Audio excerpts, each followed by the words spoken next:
Halo teman-teman semuanya, kembali lagi bersama saya, Nazwa Salsabila Andrea.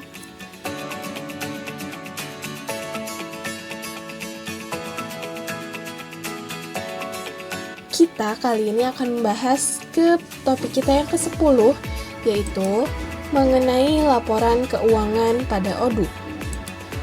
Laporan keuangan adalah laporan akuntansi yang disusun secara sistematis untuk memberikan gambaran secara menyeluruh tentang posisi keuangan, kinerja, dan arus kas suatu entitas bisnis dalam periode tertentu.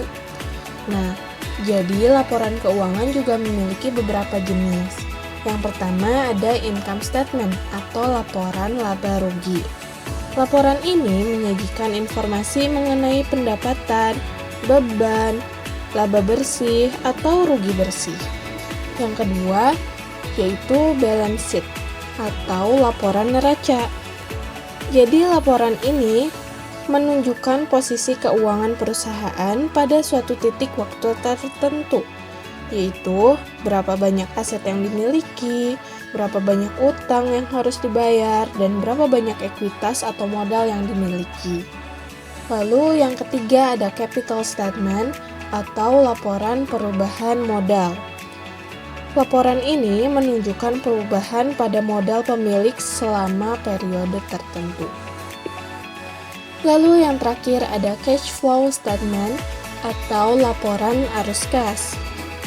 Laporan arus kas adalah pergerakan uang masuk atau penerimaan dan uang keluar suatu perusahaan dalam periode tertentu.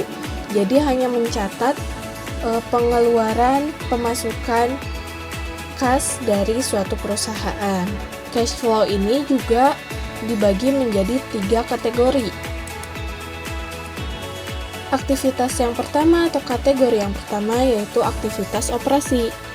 Aktivitas operasi ini meliputi arus kas yang berasal dari aktivitas sehari-hari perusahaan, seperti penjualan barang atau jasa, pembelian persediaan, pembayaran gaji, dan pembayaran pajak. Lalu, aktivitas yang kedua yaitu aktivitas investasi. Aktivitas ini meliputi arus kas yang terkait dengan investasi jangka panjang, seperti pembelian atau penjualan aset tetap. Contoh aset tetapnya yaitu tanah, bangunan, mesin. Lalu pembelian saham perusahaan dan pemberian pinjaman. Yang ketiga atau yang terakhir yaitu aktivitas pendanaan. Aktivitas pendanaan ini meliputi arus kas yang terkait dengan perubahan dalam struktur modal perusahaan, seperti penerbitan saham baru, pembayaran utang jangka panjang, dan pembayaran dividen. Lalu, kita akan lanjut ke aplikasi ODU. Bagaimana sih cara melihat laporan keuangan di ODU?